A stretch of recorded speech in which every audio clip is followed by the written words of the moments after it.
undergoing such hardship, and there's lots of cases happening in both countries. It's so important to remain connected, to remain helpful, to remain supportive to the other.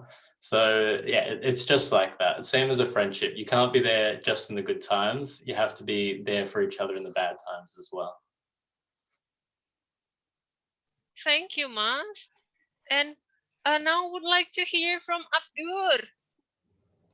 Okay, thank you, Mbak Citra. Thank you, Mas Dan, as well, for the answer. I think it's very crucial, right, for both Indonesia and Australia to remain connected, not only because we are that close physically, but also culturally speaking, we have a lot of common things between Indonesians and Australians as well. And knowing that the COVID-19 has, made a lot of situations hard, and that includes, flights between Indonesia and Australia people wanting to move to Indonesia and vice versa, or even just having a vacation or even having a gathering, for example, in AIYA members from Indonesia and in Australia. I think it's going to affect a lot on how we communicate. And thankfully, the technology is that advanced so that I can be connected with Masden right now. I can be connected with Mbak Citra and a lot of all the AIYA friends. And that shouldn't be hindering the fact that we can still remain connected, though not physically. So if I am asked the question of why we should remain connected, I think because we're going to lose a lot if we don't remain connected. If we're only focusing, for example, Indonesia only focusing on how we combat the COVID-19 in our lands, and if Australia only focuses on itself on how to combat COVID-19, I think it's going to be a discussion that's not going ever to finish, because when it comes to a global pandemic, we need to be generating connectivity and also cooperation among our countries. So yeah, I think it's very, very important to remain connected. Wow, amazing sharing, Masdan and Abdur. Thank you so much. So yeah, like we will be neighbor until the end of the world, right? Like so that is why like we need to stay connected. And so like during this pandemic, like I'm sure that like you have also experienced some challenges in terms of like building network and also or like starting or maintaining or like expanding even like during the COVID pandemic. I would like to hear from Dan and Abdur the challenges that you have faced like during this COVID pandemic in expanding international networking, and how do you guys like overcome the challenges as well? Mas Abdur, you go first. Okay, thank you, Masden. Okay, Mbak Citra, that's a really interesting question. Perhaps I want to craft my answer in the form of my personal story. I don't know with you guys, but logging into Zoom, having an account in Google Meets, it's not something that common. I've never been taught by any teacher how to have a video conference with someone that is not close to you, right? Because whenever we want to have a meeting in IYOIN itself, I've been in IYOIN for 3 years, and whenever we want to have a meeting for even like a 15-minute, 20-minute meeting, we have to meet physically, right? We have to meet, face to face, and that's one obstacle back in the day, because it's going to be a trouble for those living far away from each other, right? But the existence of technology being connected through video conference, I think it helps a lot. So if I have to share my personal obstacle, I would say the awareness of being acquainted with technology, which I think takes a lot of time. I remember the first time I used Zoom for when I was in final year in law school. I didn't even know how to unmute myself. I don't know how to share screen. I don't know if I'm connected to the Zoom account. So the obstacle will be that technology awareness. So, but I think as the time goes, but I really do hope that the pandemic ends. But as the time goes, we are very, very, used to using technology, right? So the obstacle would be technology awareness. That would be from me. Masdan, if you have any answer on that, please add. Yeah, I like the personal experience perspective that you brought. So for me, in my personal experience, COVID's actually been quite a large obstacle.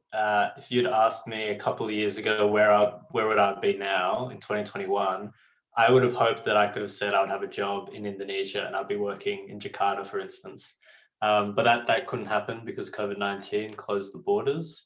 And even in that little profile that Citra very graciously described, you know, I'm on my law firm's committee, which looks at opportunities in Indonesia.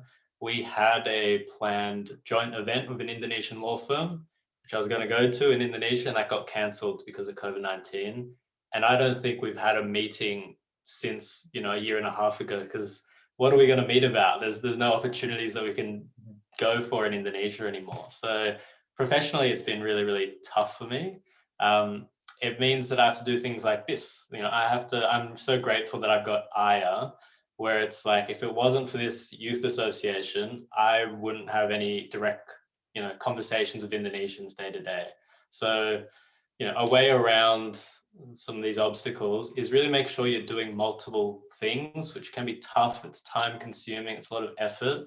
But when you're looking for opportunities, you need to have a lot going at once, because only one or two of them are really going to break through. So always try and have different options available to you. Wow, thanks, Mas Dan and Abdur. With the Zoom issue, I think like we all can relate. Yeah, we are like not used to it now. Like we have to. It feels like after 2 years, you know, like after 2 years of online programs, it feels like we have just graduated from like almost diploma of Zoom, right? Okay. And for my next question, Mas, I would like to ask, I'm sure like people here come because you're like wondering, you know, like, oh, how do I actually start, and what do I need to prepare if I want to involve in the, you know, like involve in this international opportunity, like organization or like volunteering, and then like how do you from your experience start building your network like in the international network, and what would you advise like to people who would just starting to think, you know, like to build like their network? I might have a stab at this one first. I think, yeah, you have to start small. One thing I've noticed through my career and as I've sort of progressed is networking gets a lot easier, because if I walk into a conference or an event now, if we did have physical events, there's usually about 4 or 5 people that I know from previous conferences. And so it's a lot easier for me to then walk into that room, say hello, and then now I'm in a nice, safe group. And I can then look around and talk to other people from there. The hardest one is always the first, where we don't know anyone. So what you need to think of as you're building your network is how to start small. And the easiest way usually is like, you usually have friends in university. That's your first network. Or you've got family. That's definitely your first network. And from there, you know, if there's a university society that you can join with a friend. And then you've got that comfortable, safe space to then build your network out. If you've got friends or family who might be doing, you know, I'm not sure, Mas Abdur, if you've got a brother or something or a sister, they could join in with your youth startup as well. Like, so all this, we all know someone doing something interesting. The first step is to say, can I join? Can I help you out? And then start building a network from there, because it gets easier as time goes on. You just have to find a place to start. Okay, that's really cool, Mas. Then I really agree with starting small, because when you start your first anything, actually, when you start everything the first time, it's not going to be that easy because you don't know a lot of people. And I really also agree, when you enter your second or your third or your fourth conference, there's always these several people that you already know. Okay, I met you here, or at the very least, this guy knows a friend of mine, right? Or this girl knows a friend of mine. So that's going to be really easy for you to start your networking, and let alone international networking. But if I can add regarding, you know, maintaining networking, I think a lot of people only focus on, you know, okay, I'm going to join this very, very big conference in Australia, and that's it. They don't want to maintain or even extend the network beyond that. And when I see in some people is that they think that by just joining 1 or 2 conferences, either online or offline, they think that they have international networking. the fact is, I think networking is something that just cannot be achieved in only one occasion, right? You have to maintain it. You have to, pursue beyond that.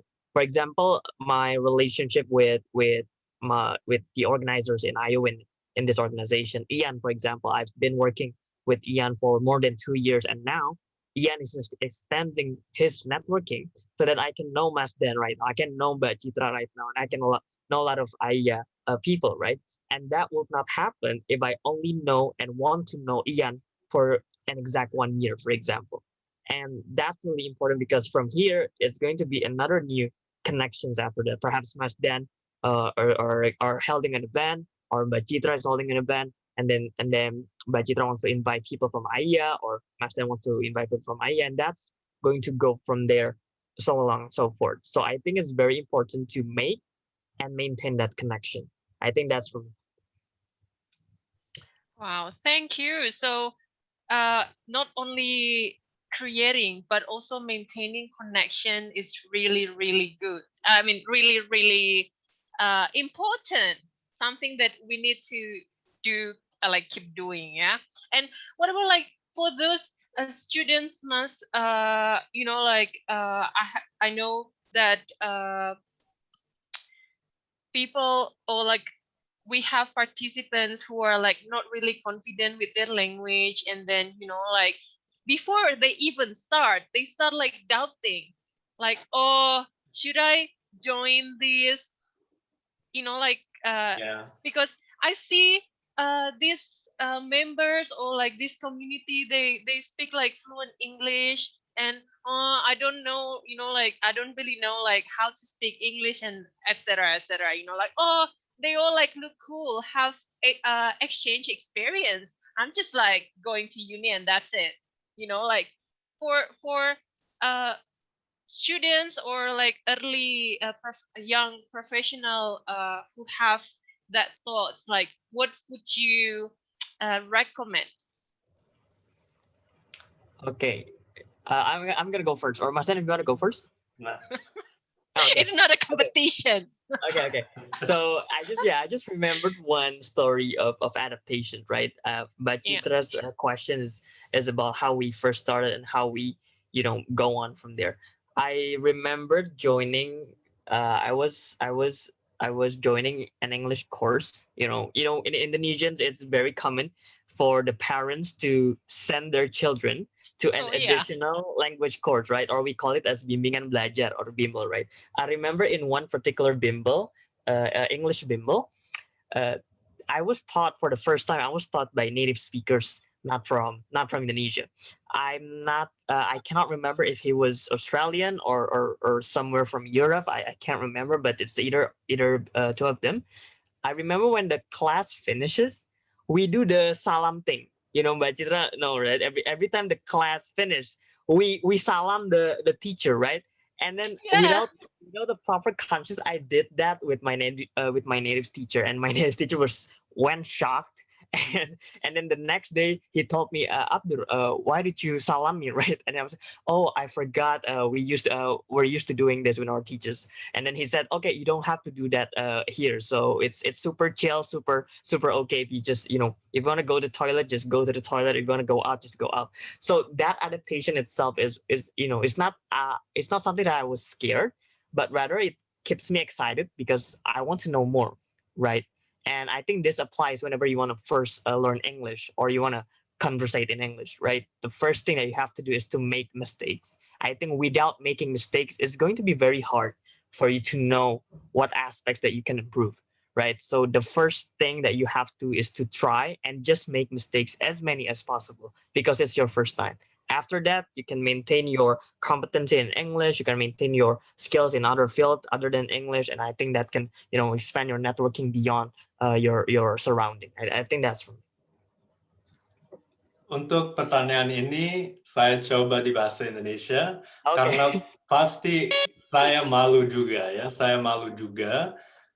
Tapi harus menjadi berani karena ketika ketemu orang pertama kali, apa yang mereka ingat tentang kamu ya? Kalau itu superficial aja, mereka nggak terkait sama kamu, kalau kamu coba and they see that, they try to help you, itu lebih like memorable. Jadi itu bikin hubungan lebih kuat. Jadi like harus coba ya, harus coba, dan kalau gagal itu mungkin menciptakan hubungan lebih baik ya, lebih like they'll remember you forever. They'll definitely try and help you out. Everyone's really nice in these circles. Jadi coba. Wow, thank you, Masdan and Abdur. So for those who are still like questioning whether like you should start joining, you know, like international organization or like community, just be you and do it, right? Like, so that's what we learned from Masdan and Abdur today. And also for my next questions, I would like you to reveal your secrets. So I'm just like wondering, what do you think are the secrets behind getting to where you are? You know, like being the president of IYOIN or national director of AIYA, that, you know, like you have developed like a lot of skills or like long journey until where you have where you are now. So yeah, I would like to hear, what do you think are the secrets behind getting to where you are? It won't be a secret anymore, yeah, because you'll be sharing this. Silakan. I'll try. I'll give two secrets. So the first is, and it goes off what we said before, starting small. Like in Chitra's introduction of me, those were all like the last or the best things that I did. Before I was president of the Law Student Society, I was the IT officer, and I didn't know how to make websites, but I just like Googled it and tried to do it as I did at the same time. I then went from like treasurer, I went from IT officer to treasurer, then to president, like, but I don't put the other ones on my CV. It's not on my LinkedIn. It's not in these introductions. It's always the smallest step where you start with. Like that's a big secret, is these bigger things come out of the smaller things that you start with. So that's number one. The second, which I think is a good example for when you're meeting people, it's try and have them walk away knowing something about you.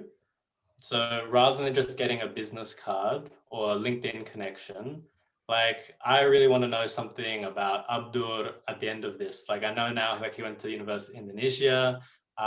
Maybe something I would ask him if I met him in a room and we're just chatting is like, oh, well, what do you want to do for your career? Like what really motivates you? What do you want to do? And then we might not talk for a year or something, but then I see an opportunity and I go, oh, Abdur would be perfect for this. And I can send them a message and we can continue and maintain our relationship. That doesn't happen if I didn't ask that question. I wanted to know more about him and I was genuinely wanting to help and be curious about him. So that's a big tip. That's a big secret, I think, because lots of people go to these events, they don't really want to connect with others in that way. That's what you got to try and do. Okay, I really agree with that. So yeah, the secrets which will not be a secret anymore. I will say I also have two secrets. Okay, the first one is when you attend any event, it doesn't have to be a conference. It can be, you know, competition, workshop, seminars, or webinars like this. I will say for you to get to know people, not just because you want to know them, but because you want to be a friend with them. I think that's really important because most people only see, you know, each other as, okay, I know this guy from this seminar. I know this girl from this workshop, and that's it. So I think wanting to extend your relationship with someone within just being an acquaintance to become a friend, I think that's one of my secrets, you know, to maintaining really, really good relations with a lot of people. I once met, you know, someone who I knew probably 5 or 6 years ago, but until now I can still maintain relations, right? And what I did, and I think this is my second secret, what I did was to be connected through social media, right? It doesn't have to be a LinkedIn. It can be as simple as Instagram or Facebook. And when they updated a story, when they updated, you know, a post, you know, give a like, give a comment, ask how she's doing or how he's doing. I think simple questions like that can maintain your relationship, and I think that's two of my secrets, in getting to where I am today, in which that I really love talking with people. I love accepting invitations to talk with people. I will make time, I will free my schedule just to hang out with my friends. I think putting that, within the same importance with your work in your office, for example, I think that will elevate you in life, knowing that life is not all about working, but life is also about socializing, maintaining relationships, having a lot of friends as possible. I think that will be two of my secrets. I wanted to add on to that point because it's such a good one. Like sometimes it happens where like you don't want to go to an event beforehand, like you're feeling like you just don't want to do it. That's okay as well. Like if you're not in the mood to talk with people and be friendly, like don't force yourself. Like that's the worst thing to do. Always be happy and wanting to do these things. Wow, thank you so much, Dan and Abdur, for revealing your secrets that are not so secrets anymore, right? So we need to start small, try to get them know about you, and do not only come for collecting business cards, right? And usually in addition to business card, you go there because you want the free food. Yeah. Or free drinks, right? And when you go to the networking event, do not forget to try when you have like this connection already. It is important to connect the relationship, and then it will be good for you to also connect on social media. So that's what I learned from Dan and Abdur about their secrets. And I think my last question before the question and answer with the participants here. I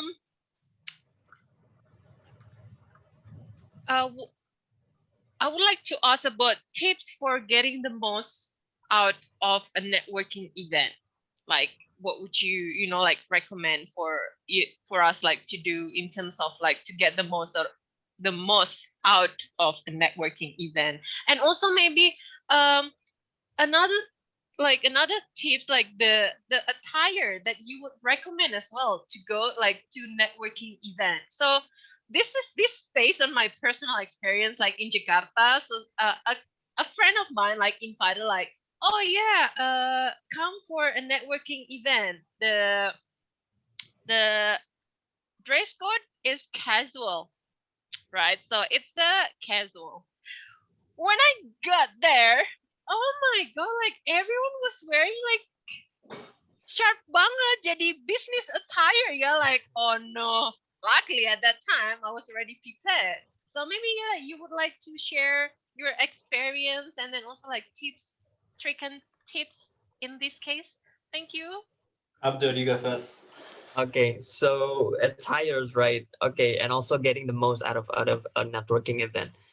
I would say, okay, from appearance side, right? I'm this person who always uses the same kind of suit. What I only want to change is perhaps the color of my tie, right?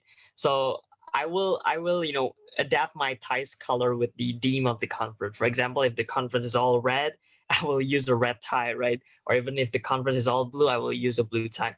I think that the reason for that is for you to be easily recognized by people, right? Whenever I go to a conference, and this is during my college days, right? During my law school days, whenever I went to or attended a conference, there's always people who did not know me earlier, but then realized that this certain attire is, this is what my friends describe as Abdur, right? So and then he or she will, approach me and said, "Hey, are you Abdur? Because I know you like, wearing this from my friend who's from this." And I was like, "Oh, okay. So who's your friend?" and all that, and that again builds a new connection, right? So getting the most out of the conference is to really live the conference as if that's the last. I think that's the best answer for that, because I see several people who only attend conference just for the certificate, or just for the sake of, uploading to social media, and that's it. They will be very happy taking selfies, and then once the selfies are done, they're not going to focus again on the speakers talking in front of them. So getting the most out of something, it can be in a form of, make using your best attire, but apart from that, I think to really learn a lot, make sure that once you have poured a lot of money, paying for a conference, or you put a lot of energy, you're freeing your time, you're freeing your schedule just to attend a conference. I think it's really important to just, absorb all the knowledge that is available, so that you can be, you can gain something. Make sure you gain something from a conference. Don't go to a conference and then you get nothing. I think that's just really a waste of time. You only get, selfies and all that. I think that's nothing compared to all the knowledge that you get. Then, if you want to add. Yeah, definitely. Dealing with the clothing part first, Chitra, preparation is really underrated for these events. I quite often will email or call the organizers, because they're also people you network with. Like, usually if they're making the event, usually they're someone you'd like to know as well, because there's going to be future events as well, or they're in the industry that you're interested in. That's why you're attending their event. And you can really easily ask them, what do you expect people to wear? Like, don't ask them, is it casual or business casual? No one knows what that actually means. Like, are people going to be wearing t-shirts? Are people going to be wearing batik? Are they going to be wearing suits, equivalent for female dress? Like, really easy to ask them that. And the second one, which is actually is a bit of a secret, try and sometimes ask for the guest list, because that's really handy, because then you can sort of know there are people who are in my circles that I'm interested in talking with, or there's people I know and I can recognize. And frankly, like, you can do a bit of a refresher if you met them a couple of years ago to remind yourself, who they are, what they've been up to lately. So that's a big tip to sort of prepare yourself before the event.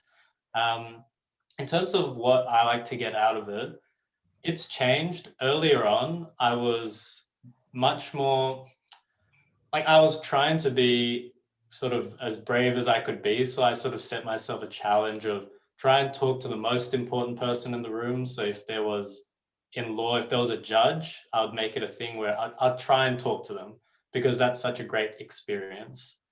Over time, because that's a lot of pressure, I've just come to understand, like, I just want to make a couple of friends out of an event, even just one. Success for me is there someone I meet at the event who I would contact afterwards to catch up with separately? If the answer to that's yes, and there's only one, it's a really successful event. And sometimes what's happened with me is I've actually just spent the whole event with that person, the first person I met. And I didn't feel pressured. I wasn't sort of checking my watch. I was just, this is where the night's taking me. This feels really good and natural. And those have been connections which have lasted for a couple of years. So yeah, try and focus on the long-term friendships that you're going to make, and don't worry about quantity. Wow. Thank you so much, Mas Dan and Abdur, for sharing, like your experience You with give us us one today. secret, Chitra. What's your secret? Oh no. I prefer to keep my secret as my secret, Mas. Okay, so we have a lot of questions here. So for those who still want to ask questions, feel free to put in the chat there, because we have like 2 prizes later on. So for the first question, let me check. Okay, I think it was from Mas Iqbal. Iqbal, would you like to ask your question directly? Sure. Unmute. Wait. Okay. Hi guys. Hi Jan. Hi Abdul. We met in Bali Democracy Forum. Do you Hello, remember me? Val. Yeah. Where's your face, Val? Where's your face? Oh, here. okay. Okay. Okay. So before I came into my question, I would like to also thank everyone for having this AIYA Connect 3. It's kind of like a reunion, like a mini reunion between me and Abdul after like 2 years ago, if I'm not mistaken, in 2019. We went for Biodemocracy Forum and I met Abdur right there. He's a bright student and also like I learned a lot from him as well. But my question for Jen is obviously when we learn new language and when you're learning Bahasa Indonesia, it was always been like a challenge, right? A lot of my foreigners friends, they said that when they mention words with ng, like N and G, was one of the hardest, let's say, part of learning Bahasa Indonesia. What about you? What was your challenge, you know, when you're learning language, and how did you overcome it? I still don't do it really correctly. I remember I was with a friend trying to go through it, and they would say to like demonstrate it to me, and I'd go back, and they're like no, and I just could not tell the difference at all. In terms of, I think the thing I struggle with most, and it's quite common for Australians, is Australians are santai banget, yeah, like we're really relaxed, but the Indonesian we learn is very formal. So often we feel uncomfortable talking just bahasa yang benar because it feels like we're talking like a newspaper reader or something. It just feels, particularly when all our friends are young and they're talking like quite quickly using slang, like that's a really uncomfortable experience because it feels like I don't want to speak like I'm someone's grandpa when we're the same age. That's sort of what it feels like. Yeah. And usually the thing is, it's everyone I've met in Indonesia for the most part at conferences speak English. So it's really easy to switch to English. But I've noticed at conferences, I tend to have better connections and relationships with people because I try to speak to them Indonesian compared to some of my other Australian counterparts who just stick to English. And so I would encourage that to anyone, you know, if you find someone you got a common language, try it out, even if you're not the best at it. Because there's just like, there's like questions you don't think of in one language or the other. Like you just need to exercise both parts of the brain. Yeah. Right. I mean, I also agree on that, especially when we learned English when we were in elementary school or junior high school back then. It's always been very, I don't know, like there has been the set of the language, right? Like we didn't know how things are, you know, like more informal in some extent. And that is why I think I came to learn more towards the slang language when I came into the university life, where I got to expose a lot more different you know, friends. I joined a lot of conferences and I joined a lot of different student exchange, and that exposed me with different, you know, way of speaking the language, especially English, in a more, you know, like casual and informal way. So I do agree on that. Thank you, Jen. Thanks, Iqbal, for your question. And for next question, I would like to invite Tifa Laili Safitri. Tifa, can you please unmute yourself to ask the question? Okay, Yeah. hold on. I wish my connection is clear so I can. Yeah, we can hear you clearly. Wait. Okay. Because I'm having technical glitch on my internet connection, so you can hear me clearly. Mm-hmm. Okay. So when we are, I'm Tifa from Jakarta. So when we are, my question is because we have different culture with one another. So if both of you feel offended by something you see or experience in the networking events, what is the best way to respond? And the other way around, if you unintentionally offend one of your peers, what is the best way to apologize? Because sometimes you don't know what is, sometimes in one culture, is it okay to say this or to say that, to act like this, to act like that, but it's not okay for the other culture to respond also. You go, Abdul. Okay, but Tifa, thank you. This is a really good question. So whenever I feel offended, right, in any shape, form, or way, in any networking event, what I will do first is to first analyze whether I really feel offended because of what he or she said, or is it because of something that, you know, that already crossed the line. Because sometimes what happens is, you only feel offended because you don't get to realize that they're coming from another country, right? For example, if we as Indonesians, if we're giving out, if I'm, for example, I'm passing this pencils to Mbak Citra, for example, using my left hand, that will be very, very offensive, right? But that's not the case in perhaps other countries outside of Indonesia. So if I feel offended at first, I would say, if this particular person does not know that this is something that's offensive to me, then I would not feel offended, especially in networking events where a lot of people are coming from different countries. But if it is the other way around, what if I'm the one who offends a particular person from different country? What I would do is to, approach that person, slowly explain that that was not the intention that I wanted to do in the first place. And if they feel offended, or if they don't feel comfortable with the way I did it, I will just straightly apologize without having, arguments to defend myself, right? I will not say, oh, I'm sorry I did this because I thought. No, I would just straight say I'm sorry because I don't know, and I will not do that again. So if that's the case, if I'm the one that offended, Ms. Dan, if you want to add on that. That's such a good suggestion. Like the "I'm sorry" full stop is something very few people do, but it's so powerful. So I'll definitely echo that. Um, it's a tough one, and I think it's particularly difficult for women in professional settings because there's so many other offensive things that sort of happen there. I think a really common one is between Australia and Indonesia. Asking people if they've got a boyfriend or girlfriend, it differs between cultures. And definitely if you asked an Australian woman that, particularly in a professional event, and you're a man, that would be pretty unacceptable.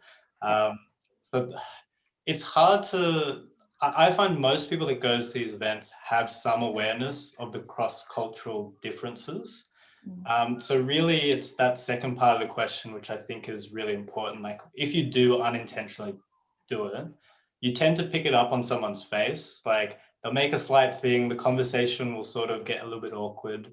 And then maybe they're gonna go to the bathroom and then they don't come back or something like that. We're in an online world now. I quite like being able to message people afterwards because previously you would never see that person again, maybe.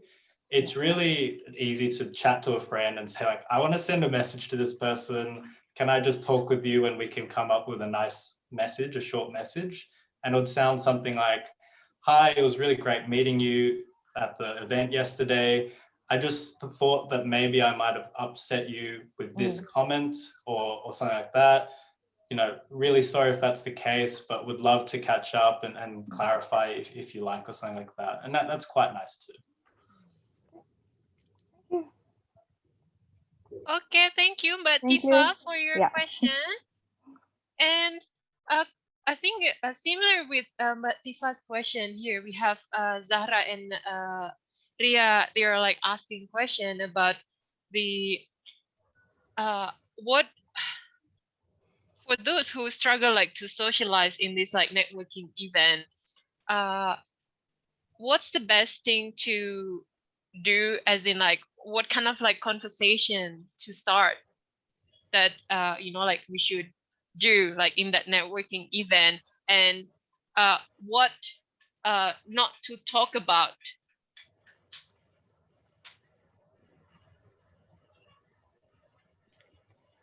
That's a really good question because I found that one a hard one to think of an answer to, because you're right. Some people are introverted and it's really hard as a not introverted person to give advice that you haven't already heard before. Like, well, take a friend with you, you've heard all those answers before.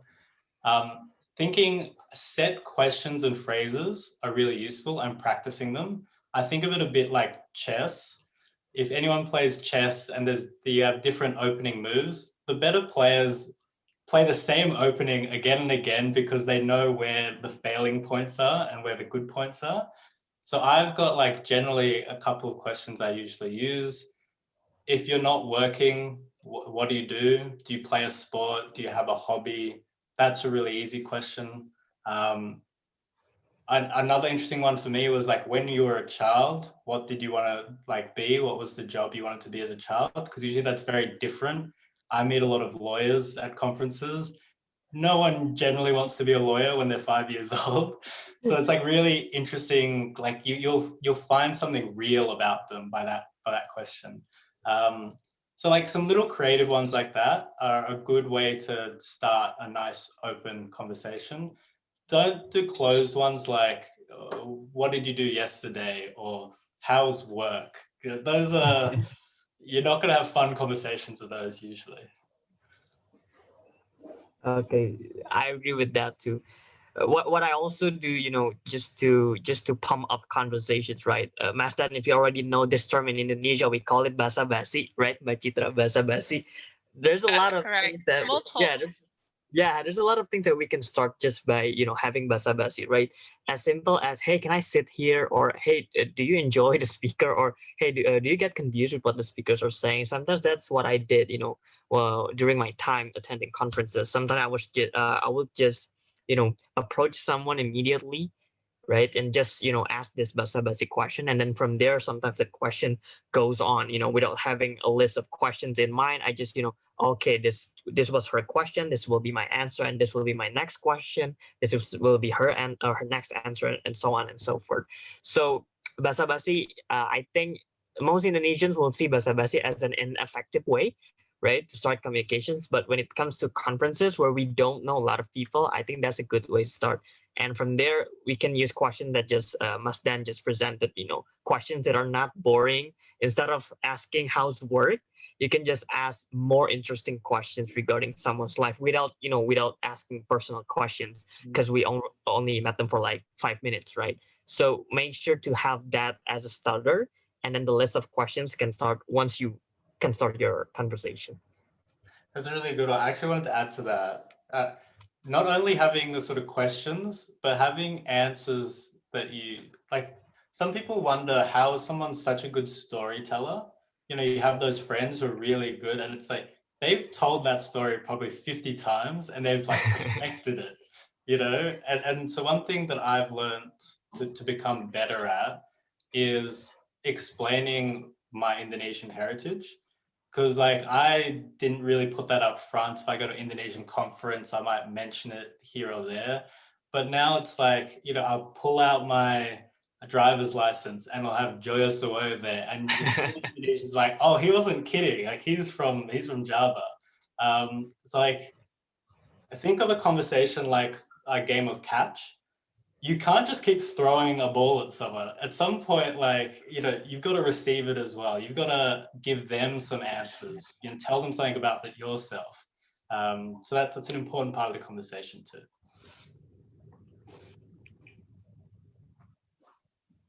You're on mute, like Citra. Yeah, thank you, Dan and Abdur. I hope Ria and Zahra, I think they really answer like the questions and share like their experience as well. So another question from Fikran. Fikran, would you like to unmute your microphone and ask?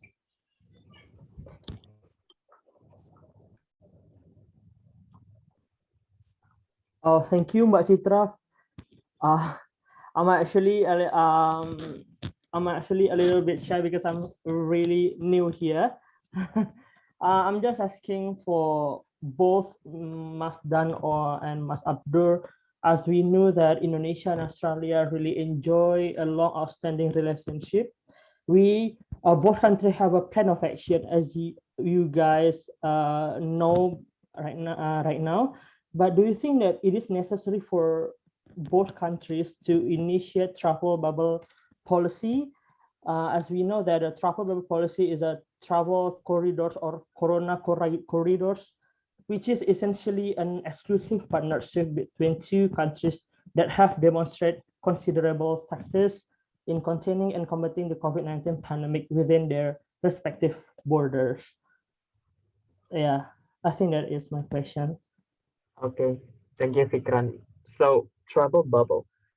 I think initiating will be easy, but I think the problem will be whether our Australian counterparts want to visit Indonesia at the current state of emergency, right? And the other way around, I don't think Indonesia will send their people to Australia at the current state of emergency. So if you're asking as of now, I will not say it's not that necessary, but having travel bubble perhaps with other countries who already, show a very satisfying result of mitigating COVID would be great.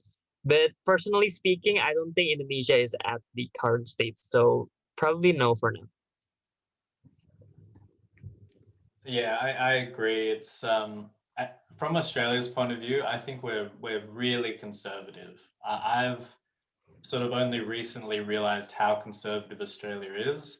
If you compare us to other countries, like we think one case is too much. So at the moment, I'm in Sydney. I think we've got 30 cases and we've just started a lockdown.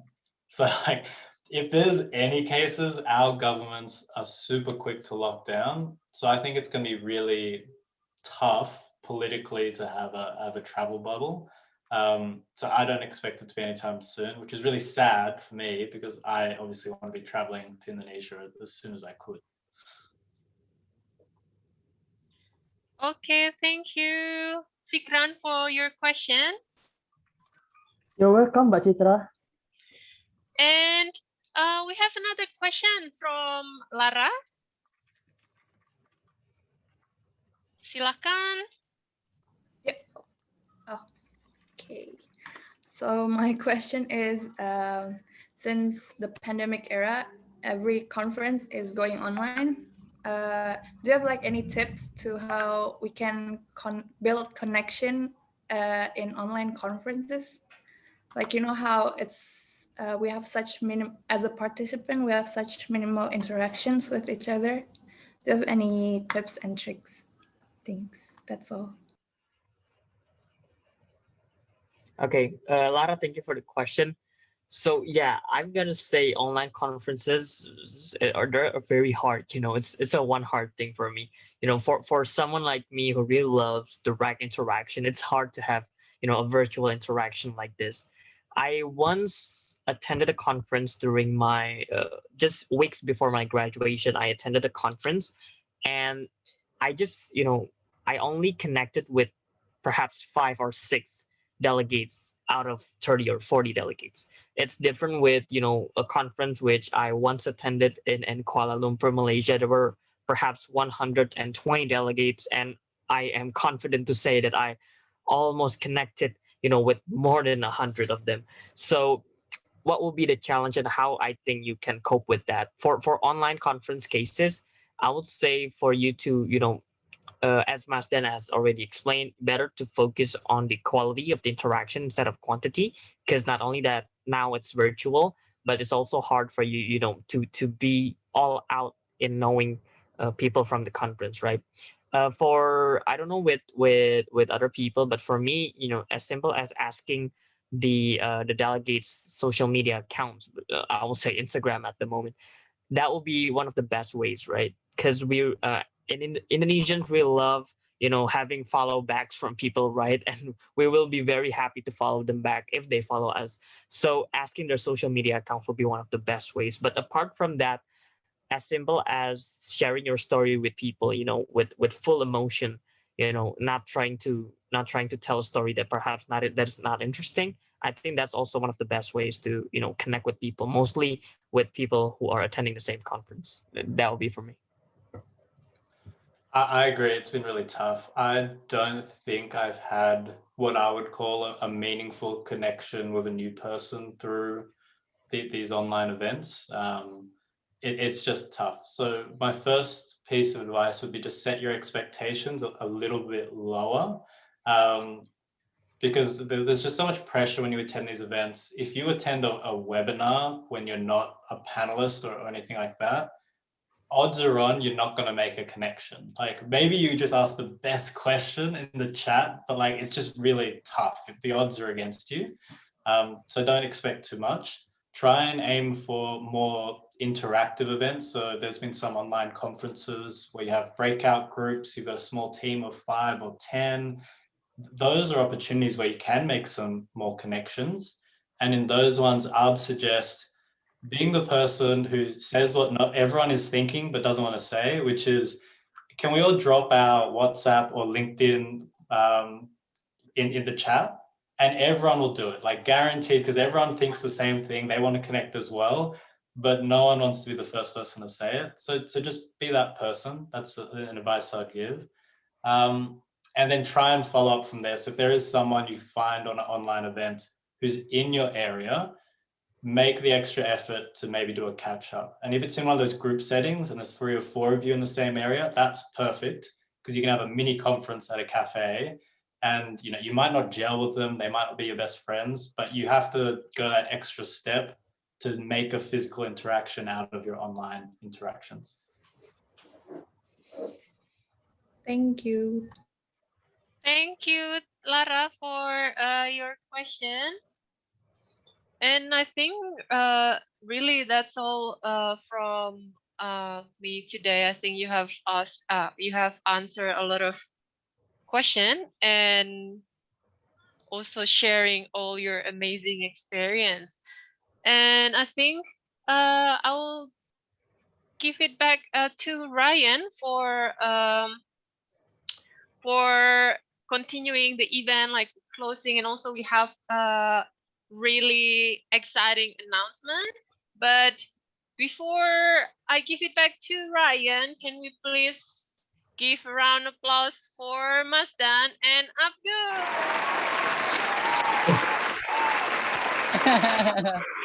I didn't expect the real sounds. But Citra, you prepare so much. Yay! Of course, like this is a really good event, and Yep. Abdur and Masdan, I've really enjoyed moderating the session and chatting with you and listening to your stories. And thank you so much for this sharing session. We have learned a lot from you, and then hopefully we will also be able to apply what we have learned from you today in our day-to-day networking life. Okay, thank you so much, and I give it back to you, Ryan. All right, thank you, Mbak Citra. Thank you, Dan and Abdur. Maybe I think we have another session, but firstly, maybe we can hear from Dan and Abdur for the closing statement, because I knew that Dan and Abdur will be giving so much like a knowledge for us for today. Maybe firstly for Abdur, for your closing statement before I close this event in the way. Okay. Thank you, Ryan, for the floor. So regarding the closing statement, okay, so I personally also learned a lot, even though I'm the one speaking here, but I also personally gain a lot of new insights regarding relations between Indonesia and Australia, something that should be, I would say, taught as early as possible to our young people in Indonesia, because Australia is so close with us physically, culturally, and we should be connected more with Australia, right? And to have that, and this also can be applied with, networking with other countries as well. I think for young people, particularly from Indonesia, you should be more courageous when it comes to opening your new networking, right? Be the first person who starts the conversation. Don't be afraid to start the conversation, and always, wanting to know more about the connections that you wish to have, because that's the first thing that you need to have when you want to have a lot of friends. And networking is not only about knowing a lot of people, because if that's the case, I think teachers will have a lot more connections than us, since every year they're going to have to teach, new classes every year. But as an individual, as a young person, I think pursuing connection, enlarging your connection and networking will be your network in the future, right? It's going to be very easy, and trust this when I say this, it's going to be very easy when you know people, instead of just, making yourself better, but only for yourself. Try to start conversations with a lot of new people. It doesn't matter the age, right? You don't just have connections with people who are in the same age as you. Start conversations with people who are older, start conversation with people who are smaller. You can learn a lot from those who are older than you, and from those who are younger than you. You can learn a lot of new insights as well, because you are from different generations, and that insights will help your connection and networking as well. I think All that right. will be. Thank you, Abdur. And maybe Dan? do you have any suggestion? Yeah, that's great advice from us, Abdur. I still find it tough to talk to people who are older than me. Like if I meet like a 30, 40, a 40, 50-year-old person, I find it really hard to like build a ongoing relationship because it feels like they're my dad or my mum. My advice would be a lot of networking is thinking about other people, but what makes it easier is if you know yourself a little bit better. Like what are you attending that event for? What do you want out of your career? What do you want out of your personal life? What motivates you? What doesn't motivate you? It's really hard for, like, if you met me and you didn't know why you were at the event, you didn't know what you want out of your career, we're going to have a very tough conversation. It's going to be a bit awkward.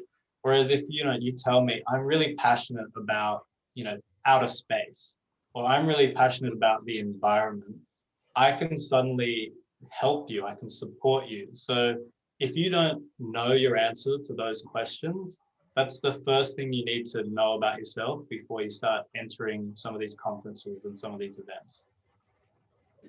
All right. Okay. So the conclusion is Australia and Indonesia is more than a good neighbor, but also we as a brother and sister, and also we can help each other through this hard situation of pandemic. And yeah, I think like we will waiting for another session of AIYA to see how to building international networking between Indonesia and Australia youth space. And for now, I will announce who will get the lucky winners from the AIYA. So the first winner, get ready for the claps sounds. Okay, for the first winner for the question and answer session is Mbak Tifa. Congratulations! Yay! Yay, thank you. Yeah, okay. And the second one is Zahra. Congratulations, Zahra. Yay! Thank you so much, Okay. Mbak Tifa and Zahra. I think a lot of I think it's still okay. a lot of people can relate to your questions. And Yep. yeah. Okay, and then don't forget to follow our social media of AIYA. Wait a minute. Just make sure it's in the correct way. Okay. So don't forget to follow of AIYA Jakarta account in Instagram at AIYA Jakarta, and also AIYA Nasional at AIYA_nasional. And for IYOIN, you guys can follow at IYOIN JKT, IYOIN Jakarta. And then for national at IYOIN.org. Okay, and then don't forget to register as a member of AIYA, because we have a lot of advantages and benefit if you guys edit some as a member of AIYA. And then we were waiting for another session, another event that really have a good impact for each other. And before we leave this meeting session, I think like communication officer will help us to get a photo session. Maybe Kabila or Zahra. Please turn on your video or on cam. Just see how good you are. Yeah, so we can see your beautiful faces. Yeah. Ayo dinyalain. I think like still waiting. Maybe 10 more seconds. Yep. Okay. Ya. Okay, I'll start, Teman-teman guys. mungkin bisa dinyalakan on cam-nya, videonya. Senyum semuanya. Alright, 1, 2, 3, smile. One more time. 1, 2, 3, smile. Alright, thank you everyone. Okay, thank you Kak Mbak Citra, thank you Abdur, and thank you Dan, thank you AIYA Jakarta, and thank you IYOIN Jakarta that provided this event. See you on another session or event from AIYA Jakarta. Dadah! See you soon! Thank you. everyone. Thank you so much. Bye Bye. bye. Don't forget to fill the link form G form. Dadah.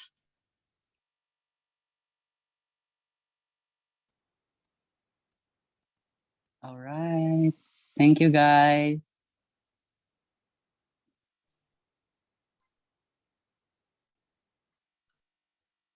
Mbak Citra.